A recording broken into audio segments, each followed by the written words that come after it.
Welcome back to another episode of the Gun Collective News, the only gun news show that covers things that you actually care about. My name is Jon Patton. Hello, welcome, it's good to have you back. Guys, before I get cracking this week, I know, there's always something, right? I need you guys to go get signed up for our mailing list. If you want to stay up to date on gun news and all the other stuff that we do, head over to theguncollective.com and sign up. It's really easy. We are working on incorporating some giveaways to that list for those that sign up as well, so go do it. Now, how about some news? Sig Sauer announced a new one, and to my surprise, it's not another version of the 365 or the 320. I know, shocking. It's a reintroduction of the P226 XFive. I say reintroduction because there was an older version of the gun that was actually German-made, and the new ones are going to be made in New Hampshire at the Sig Custom Shop, and they've also been updated a bit. There are two variants of the new XFives. At the core, these are single-action 9mm made from stainless steel. The variation comes from the grips and the trigger. There is a black G10 version and a Cocobolo wood version. Both come with a flared magwell, 3 20-round magazines. Thank for that. Sig mags are not cheap, so it's nice to see them including more.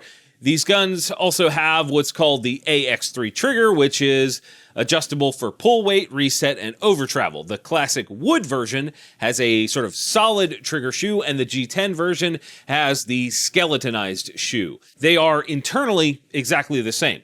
These are also optic ready, with the rear sight plate being removable from within the slide with 2 screws.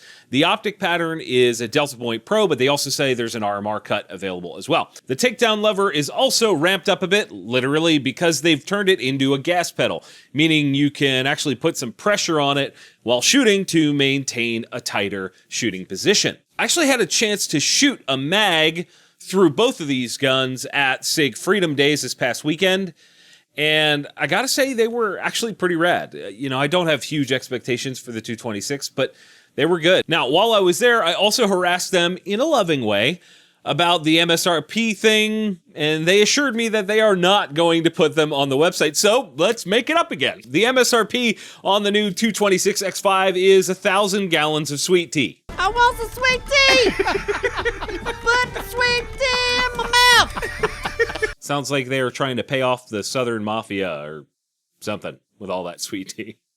You know who doesn't owe money to the Southern Mafia? Today's sponsor, Neomag. The Alias by Neomag offers unparalleled concealment, strength, and modularity. Using one of their universal holster clips and receivers, you can mount your holstered gun to just about anything. Your belt, your Vertex bag or safe, your nightstand or desk, or even without a belt at all using their new beltless receiver. Click your holster into the next evolution of everyday carry. To get yourself a free universal holster clip when you buy your first receiver, use our code TGC alias over at theneomag.com. Moving on from there, a gun I was not expecting from Vudoo Gunworks. And that's not some sort of clickbait BS. I actually wasn't expecting a company primarily known for bolt-action 22s to come out with a 1911. It's called the Mobius, and on the surface, it's a pretty standard 1911.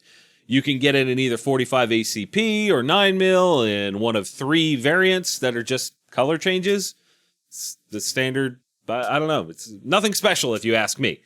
So what's different here? Well, through some sort of whiz-bang manufacturing processes they've created, there is a major reduction in the need for hand fitment in these guns. It's interesting because most custom 1911 brands will brag about hand fitment, and Vudoo is saying, nay, that's not the way. They are claiming this is on par with higher-end 1911s from Nighthawk, Wilson Combat, and Les Baer at a reduced price point. It's like $5,000 versus what this is. Now, here's the thing. It's still expensive. The MSRP is $29.95, aka $3,000. Now, call me weird. I don't care how it's made. I'm reluctant to spend $3,000 on a 1911, period. And then you think you can get a Bull Armory 1911 for under $1,000 that shoots very, very well. Now, maybe if this was a double stack, we might be having a different conversation. Either way, I'm very curious to hear your thoughts on this gun down in the comments. We're going to speed things up here with the next batch of new guns. You know what? It's been a while. Izzy, fire it up. It's rapid fire time. Gearson has a new version of their Browning Highpower clone called the MCP35 Ops Optic. That is horrible name speak for we put an optic on the same gun. It's got a big beaver tail, a pick rail, a flat trigger, fiber optic front sight, and the rear sight has been replaced with EAA's own red dot that has a fiber optic rear sight built in and is likely to be a 10 out of 10 on the jank scale. MSRP is $850 for that, optic included. Henry has a new anniversary flavored version of their Golden Boy Silver 22 long rifle lever action. It's got dark stained hardwood furniture, a 20-inch octagonal barrel, and it holds 16 rounds of 22 LR. MSRP is $1,000 and 100% of the proceeds will go to charities that Henry supports. Sounds like they need to get behind Hold My Guns and make a donation. I know you're watching, Henry. Make it happen. Rolling forward still, Fightlight Industries has a new lever-action AR-15 combo called the Herring. If you ask me, this is a natural progression of their SCR rifles, which sort of combine old-school traditional layout with new-school AR parts. The first version of this Herring is chambered in 5.56, which to me is a bit silly, because why not chamber it in like 450 Bushmaster or 350 Legend or something useful for hunting in straight-walled areas? Like, that would be perfect. Either way, it uses some AR-15 parts and has an MSRP of $1,300, and Fightlight, please call me because I want one. Can you imagine if this was chambered in like 50 Beowulf or like 458 SOCOM? Yes, please. Black Collar Arms has a new version of the Pork Sword called the Pork Sword Stalker. Long story short, it is a big bore 12-inch barrel bolt action with either a brace, stock, or nothing on the rear. You can get it in either 8.6 Blackout or 375 Raptor. There are a bunch of options available, but the base price with nothing on the rear of the gun is $2,750 and bumps up to around $3,500 if you want a stock and a bunch of fancy Cerakote. And thus concludes the rapid fire segment. Now you can get off the bus. Now, you in the back, stop. Get off the bus. Stop picking it. Get off the bus. In accessory news, I've got two quick ones for you. I know some of you kind of hate Daniel Defense right now, so bear with me on this. They have a new suppressor out called the Soundguard, and they're offering it in 3 configurations: 5.56, 30 cal, or 30 cal titanium. The more interesting thing is that Daniel Defense doesn't make this can, and they're openly promoting that. KGM Technologies, a brand that is synonymous with precision suppressors, is the ones behind the design and manufacturing on this one. Now, these are all going to be coming to you as a direct thread-on can, but the back end of the suppressor has the industry standard threading, so you could, in theory, set it up for whatever QD system you wanted. MSRP on these is $750 for the stainless steel versions and $1,000 for the titanium. Next up is one that I'm sort of struggling to wrap my brain around. It's an optic mount from McCloy Implement. It is a canted mount for your primary optic. Yes, that's correct. It's canted. They say that this is designed for CQB and allows for instinctive positioning with the head, shoulder, and arm. They also say that this gives you constant access to your backup iron sights, which I guess is kind of weird because that means they're no longer a backup if you're like able to use them all the time. They make these for the Trijicon MRO, Aimpoints, and a couple EOTechs. I have a tough time with this. It seems sort of gimmicky on the surface here. However, the natural position of an angled gun is more comfortable for me.